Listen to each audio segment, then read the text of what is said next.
What would you do if you found out that your whole life has been a lie? What thoughts would go through your head?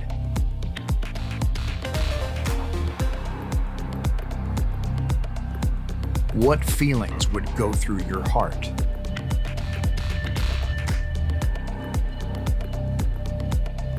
And what plan would you come up with to punish those to blame?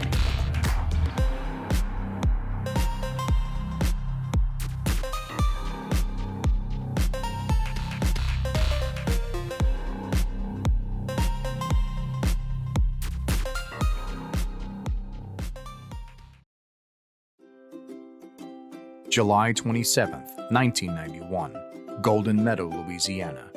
Dee Dee and Rod Blanchard welcome into the world a healthy baby girl who they named Gypsy Rose. Though the relationship between Dee Dee and Rod was already over by the time of Gypsy's birth, Rod would financially support Dee Dee and Gypsy as Dee Dee became a young single mother. Although she started to grow up as a normal everyday child, shortly after her 5th birthday, things in life became a little more complicated for Gypsy. In 1996, Gypsy Rose had an accident when she fell off her grandfather's motorcycle. Though the perception of the injury resulting from the accident was a minor scrape on her knee, Gypsy ended up being forced into a wheelchair, as Dee Dee claimed that Gypsy had suffered paralysis. As if this diagnosis was not bad enough, in 2001, Dee Dee began to claim that Gypsy had suffered from muscular dystrophy, a condition that causes progressive weakness and loss of muscle mass. Though doctors at the Tulane University Hospital explained that the test results came back negative, Dee Dee continued to get alternative opinions from other hospitals, though all tests would reaffirm the results before. In August of 2005, Hurricane Katrina touches down in Louisiana, destroying everything in its path, including the Blanchard's home and the hospital where all of Gypsy's medical records are filed. Following the storm, Dee Dee takes Gypsy Rose to a special needs shelter in Covington, Louisiana. When the on-site doctor at the shelter saw pictures of the Blanchard home and the current state of Gypsy Rose, she suggested the two of them move out to Springfield, Missouri. During this time, the media began to take notice of Gypsy's condition, and shortly after, Habitat for Humanity built the Blanchard family a brand new home, fully equipped with a wheelchair-accessible ramp. I remember my mom had gave me this little glass house, and she said, one day this will be real. And now it finally is. Gypsy and Dee Dee also would receive a trip to Disney World and a brand new car specially designed to carry wheelchairs.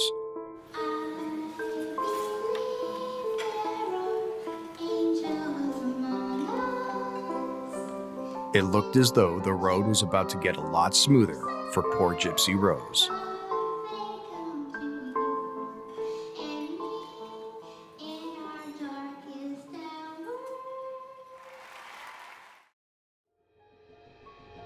In 2009, an anonymous report is made to the local police, claiming that Gypsy Rose may not be as sick as her mother is claiming.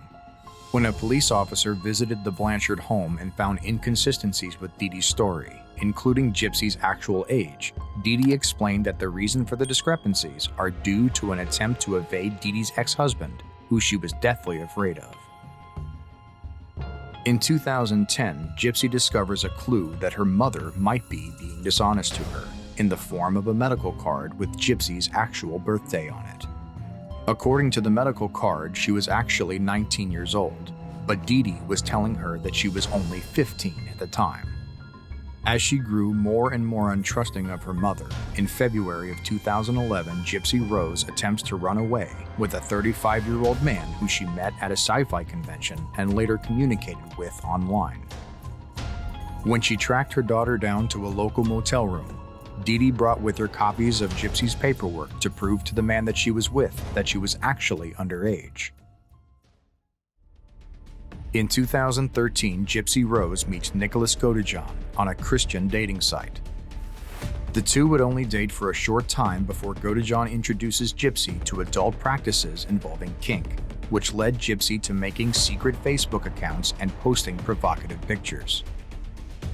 In 2015, Gypsy Blanchard and Nicholas Godejohn meet in person for the first time at a showing of Cinderella, accompanied by Dee Dee Blanchard, who forbade them from seeing each other ever again after catching them having a romantic encounter in a theater bathroom stall. A few months later, on June 14, 2015, police were notified after seeing a deranged post on Dee Dee Blanchard's Facebook account. Shortly after the police enter the home, the lifeless body of Dee Dee Blanchard is found.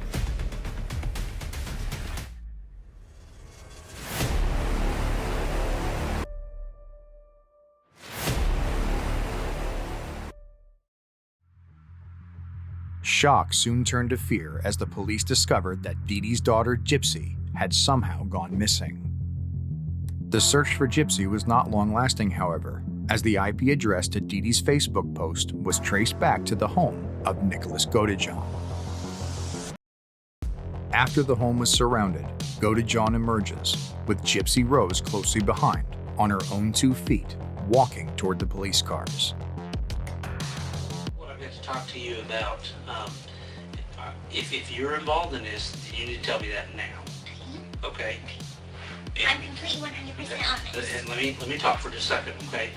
I want you to understand that there's just some things going on that you need to be made aware of, and I think that you're aware of it, okay? All right? Your mom's dead, okay? Now, what I want to ask you is, what? Your mom's passed away, okay? And she's deceased, all right? Now, what I want to ask you, did you have involvement in this? Okay. Just, hang on, listen to me for just a second, okay? Did Gypsy know that you were going to kill her mother? Honestly, she asked me to. Okay. So Gypsy knew you were going to do it because Gypsy asked you to. Yes. Why did she ask you to do that? Because she felt it was her only way to be with me. Okay. I have no doubt that you love your mom.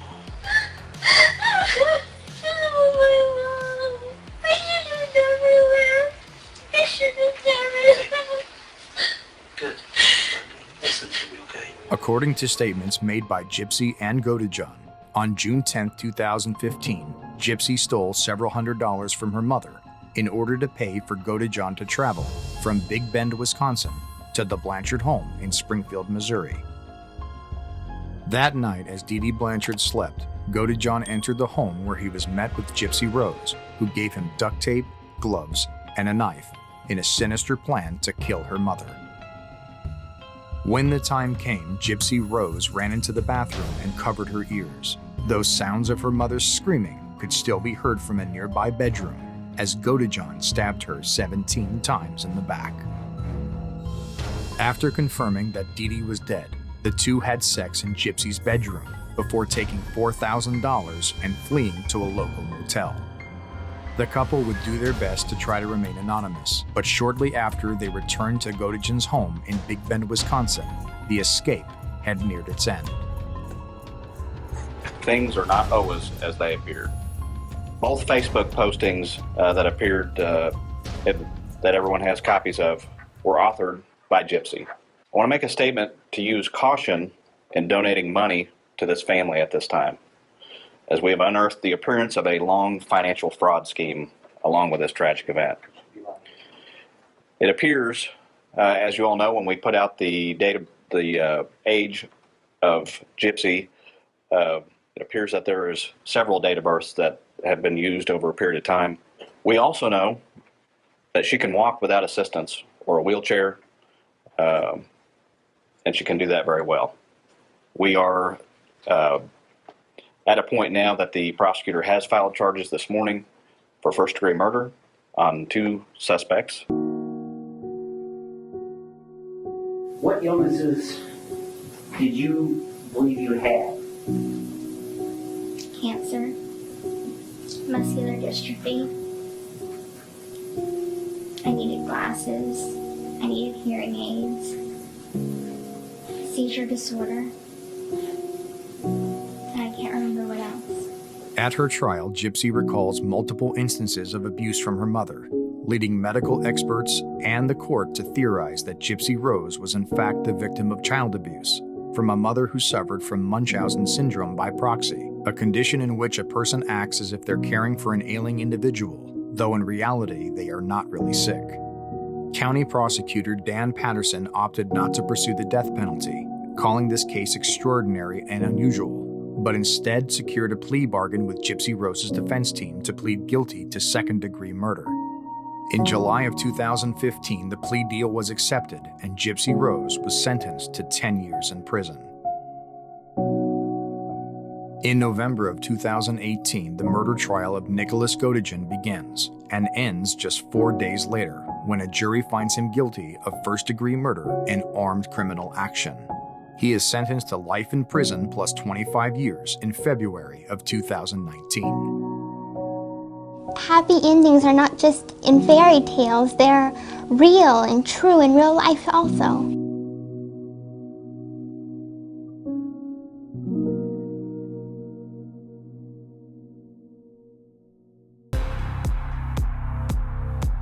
Things are not always what they appear to be on the surface.